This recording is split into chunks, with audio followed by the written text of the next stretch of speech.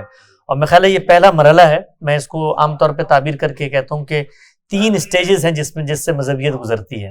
پہلا ڈینائل کا ہوتا ہے، دوسرا مرحلہ لیبلنگ کا ہوتا ہے، اور تیسرا مرحلہ تنقیدی مطالعے کا ہوتا ہے، اور چوتھا مرحلہ قبولیت کے بعد آنکھوں پہ بٹھا کے اکابر بنانے کا ہوتا ہے.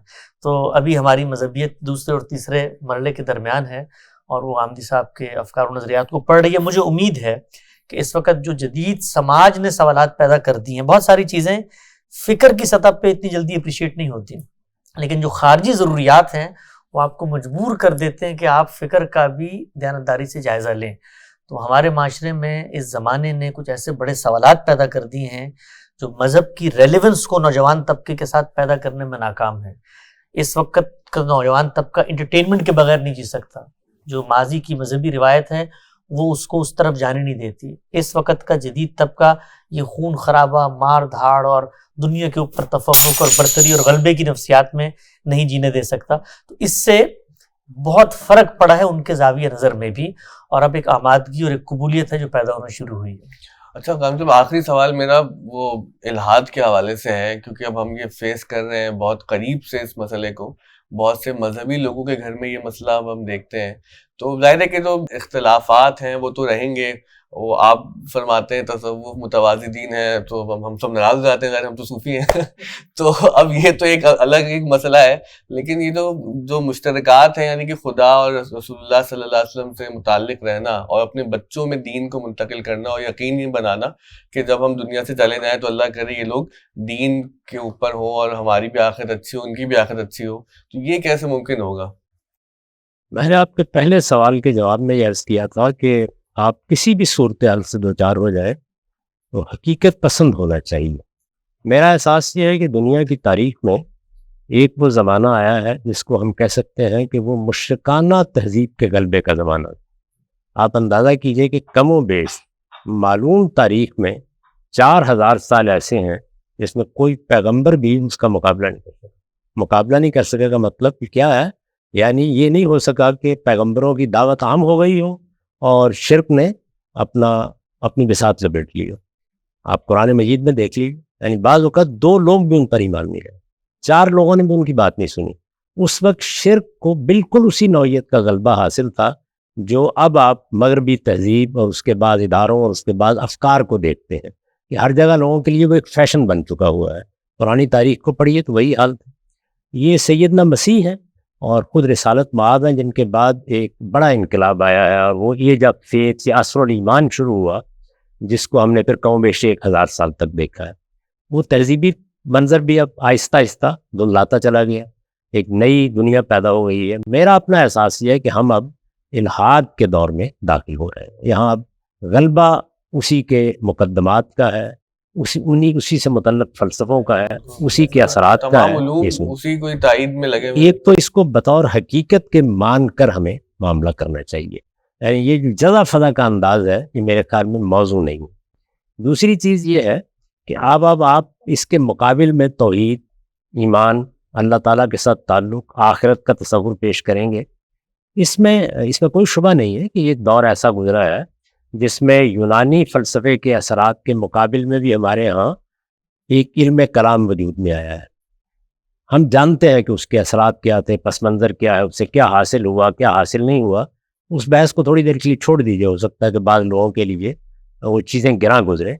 موجودہ زمانے میں اگر کوئی چیز مقابلہ کر سکتی ہے تو وہ صرف قرآن کا فطری استدلال ہے. میرے نزدیک ہمارے علم میں، ہمارے عمل میں، ہماری تعلیم میں، ہماری تربیت میں اس استدلال کے اصول و مبادی کا شعور پیدا کرنا ہو. وہ اس سے بالکل مختلف منہاج ہے جو متکلمین نے یا بعض فلسفی مزاج لوگوں نے اختیار کیا ہے. یہ سب چیزیں بے معنی ہو جائیں گی.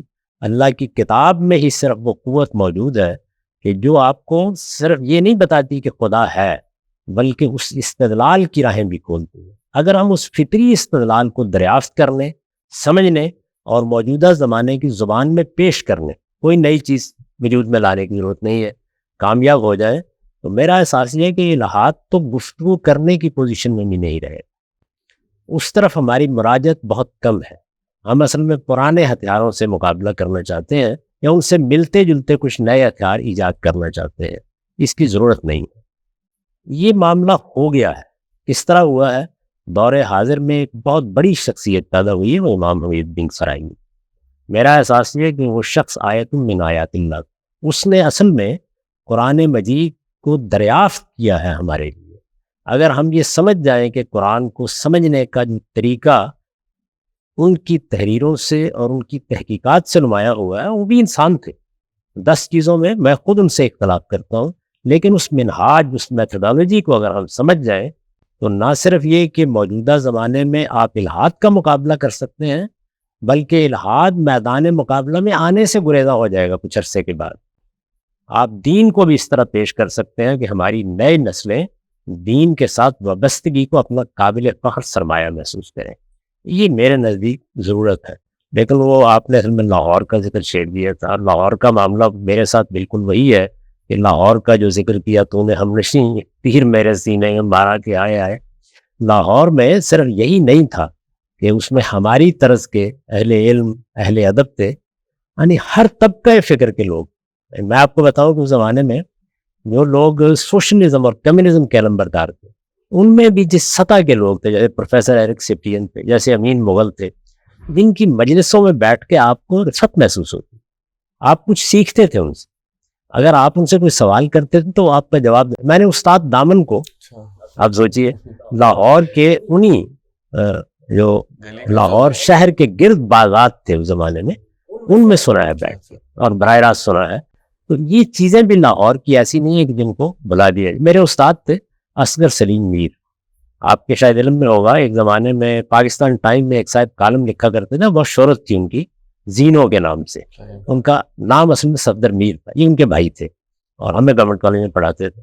اب دیکھیے ان کا ایک شعر ہے کہ کیا کہیے لاہور سے ہم کو نسبت ہے تو کیسی ہے، 20 برس پہلے چھانی تھی ایک گلی کی خاک میاں. تو ہمارا لاہور سے ایک یہ تعلق بھی ہے جو اس شعر میں بیان ہوا.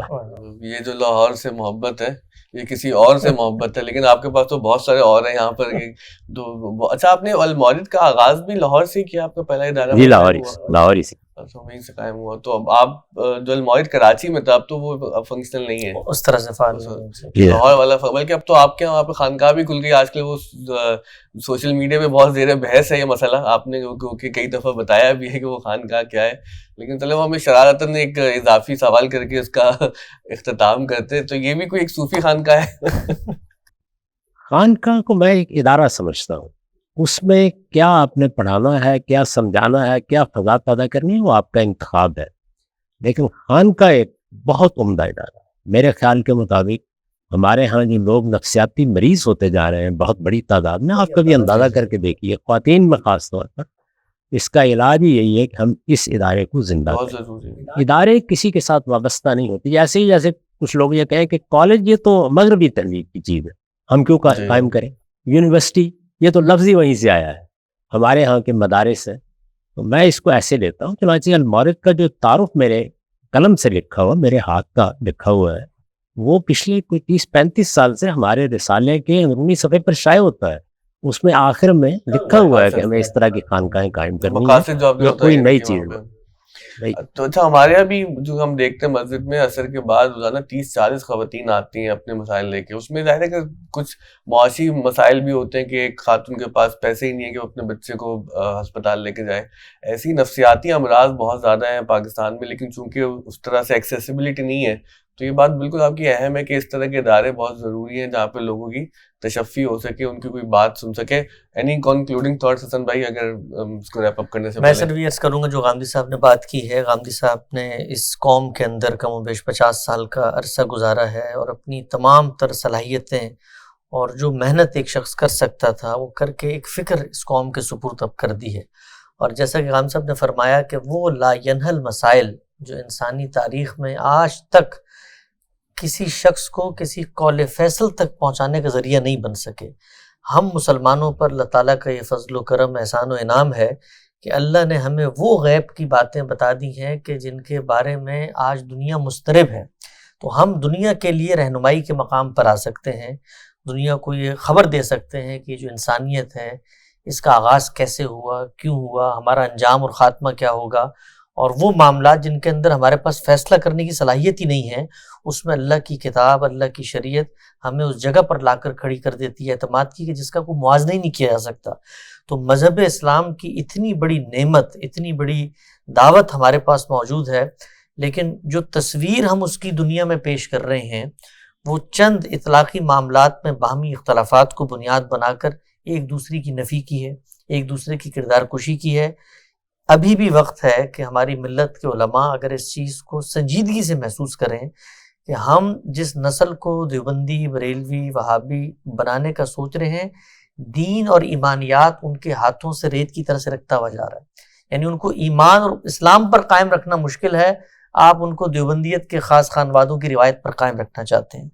تو جو کچھ اس ملت میں اللہ تعالیٰ کی نعمت نمودار ہوئی ہے, مولانا حمید الدین فراہی اور دبستان شبلی کی ایک منہاج اور روایت کے طور پہ, جس نے اللہ کی کتاب کے فہم کو دوبارہ سے ری ڈسکور کیا ہے, اور اتنے بڑے بڑے معاملات ہیں. ہم نے بطور طالب علم غامدی صاحب کے ساتھ جو وقت گزارا, اور اس میں ظاہری بات ہے مذہبیت کا پس منظر لے کر آئے تھے, تو کبھی کبھی حیرانی ہوتی ہے کہ اللہ تعالیٰ نے ایسا امرت دھارا ہمارے ہاتھ میں دے دیا ہے, لیکن ہم لوگوں کو بتا نہیں سکتے, ان تک پہنچا نہیں سکتے کہ دیکھو یہ کیا چیز ہے جو دریافت ہو گئی ہے. یعنی وہ مغرب کے بڑے سوالات ہوں, وہ مشرق کے بڑے سوالات ہوں, وہ فلسفے کے بڑے سوالات ہوں, وہ الہاد کے بڑے سوالات ہوں, وہ خود انسان, رویے, مزاج, تاریخ, علم, ہر چیز اللہ کی کتاب آپ کو اس کے بارے میں جو روشنی دیتی ہے اس کا موازنہ ہی نہیں ہو سکتا. تو ہماری, آپ نے شروع میں جو پہلا سوال کیا تھا مایوسی کی ایک بہت بڑی وجہ اس قوم نے اپنے سرمایے کی, اپنے ٹیلنٹ کی, اور اپنے ان جوہر شناس لوگوں کی جن کو اللہ صدیوں میں پیدا کرتا ہے کبھی قدر نہیں کی. اور یہ رویہ ایک دن میں پیدا نہیں ہوا, ہم آج اس کا خمیازہ بھگت رہے ہیں. ہماری ملت میں اگر اس طرح کے عبقری اور نابغہ اذہان موجود تھے تو ضرورت اس امر کی تھی کہ سیاستدان, دانشور, علماء, تعلیم کے ماہرین ان لوگوں کے پاس آتے اور ان سے رہنمائی حاصل کرتے. صرف دین کے بڑے علماء نہیں ہوتے, یہ ہر زاویے میں آپ کو قائم بالقسط رکھنے کی رہنمائی اور ہدایت دیتے ہیں. لیکن ہماری بدقسمتی کہیے اس کو, یا امت مسلمہ کی محرومی کہیے, کہ عظمت رفتہ کی بازیافت میں تو ہم سرگرداں رہتے ہیں, لیکن وہ لوگ جو کم سے کم ان کو حوصلے کے ساتھ جینے کا کوئی کرینہ یا رستہ دکھا سکے, پوری زندگیاں ان کے اوپر تنقید, ان کے اوپر تنقیص, ان کو مغرب کا ایجنٹ اور ان کی قدر افزائی, تو ایک طرف ان کو ملکوں میں رہنے پر بھی آمادہ نہیں کر پاتے. تنقید تک تو ٹھیک ہے, باقی چیزیں نہ کریں, یہ چیزیں نہ کریں. اور مجھے لگتا ہے کہ اس وقت بھی پاکستانی قوم, ہماری ملت, ہماری قوم ہے, ہم یہاں سے جانے کے بعد بھی اب دیکھیے غامدی صاحب کا اس قوم کے ساتھ جو تعلق ہے وہ ایک دن بھی منقطع نہیں ہوا. لوگ تو بہت تنقید کرتے ہیں جی آپ امریکہ میں جا کر بیٹھ گئے ہیں اور ملیشیا میں چلے گئے ہیں. میں آپ کو اپنے مشاہدے کا حال یہ بتاتا ہوں کہ اس ملک کی سیاست ہو، اس ملک کی معیشت ہو، اس ملک کے سماجی مسائل ہوں، اس ملک کے عام آدمی کے مسائل ہوں یا خواص کے مسائل ہوں، ہر وقت غامدی صاحب کی توجہات انہی کی طرف ہوتی ہے. آپ نے دیکھا ہوگا جو کانٹینٹ بھی ہم بناتے ہیں وہ اپنی قوم ہی کے اس درد کو سامنے رکھ کے بناتے ہیں، انہی کو رہنمائی دیتے ہیں اور مشکل موضوعات کو زیر بحث لے کر آتے ہیں، جس میں ہمیں پتہ ہے کہ ہماری اب اپنی پگڑی پونجی سرے بازار نیلام ہوگی. اپنے حلقے کبھی کبھی ساتھ دینے کی پوزیشن میں نہیں ہوتے اپنے ارد گرد کے لوگ، لیکن سچائی کا علم لے کر غامدی صاحب کھڑے ہوئے ہیں. اور میں یہی درخواست کروں گا آخر میں ان لوگوں سے کہ جن کے ہاں سوچنے سمجھنے کی صلاحیت ہے کہ وہ علمی طور پر اپنے تعصبات، قائم شدہ تصورات اور اس سوچ کو جو محرومی کی سوچ ہے اس کو ایک طرف رکھ کے کچھ دنوں کے لیے، اور ہم نے اس کو نصابات میں ڈھال دیا ہے، آپ مہینہ دیں ہمیں، 2 مہینے دیں، ہم آپ کو سمجھاتے ہیں کہ کیا چیز ہے جو ڈسکور ہو کے آئی ہے. اور یہ چیز کو ہمارا اثاثہ یا ہماری عصبیت یا ہمارا مسلکی شناخت نہیں ہے، یہ اللہ کے دین کی نصرت کا معاملہ ہے. اور اللہ کا دین سربلند سرخرو ہوگا تو آپ کی بھی عزت افزائی ہوگی، ہماری بھی عزت افزائی ہوگی. احمد جاوید صاحب سر آئے تھے، انہوں نے ایک نئی غزل سنائی، اس کا ایک شعر مجھے یاد آیا حسن بھائی کی بات سن کے کہ نشان فضیلت وہ دستار ہے جو گرائی ہوئی ہو، اچھالی ہوئی ہو. تو بہت بہت شکریہ آپ نے وقت دیا. دعا کیجیے گا جو اسکول کے ذریعے ہم ایک ایفرٹ کر رہے ہیں، اللہ اس کو قبول کرے، اس میں مزید برکت دے. اور آپ جانتے ہیں جو لوگ یہ ایفرٹ کرنے میں ہمارے ساتھ شامل ہیں ان سب کے لیے بھی آپ سے ہم دعا کی درخواست کرتے ہیں. اللہ تعالیٰ آپ کی مسائی میں اپنی خاص عنایتیں شامل کرے اور آپ کو اس سے بھی بڑے بڑے منصوبے بنانے کی توفیق دے. یہی خدمت ہے جو آپ کر سکتے ہیں. میں تو ہمیشہ لوگوں سے کہتا ہوں کہ آپ کے پاس اگر کچھ کرنے کو ہے تو یہ اس قوم کو تعلیم دے یا اس کے غریب آدمی کی خدمت کرے. بہت شکریہ. آپ تمام آزاد کے جنہوں نے پوڈ کاسٹ دیکھا، اپنی رائے سے، اپنے فیڈ بیک سے ضرور آگاہ کیجیے گا.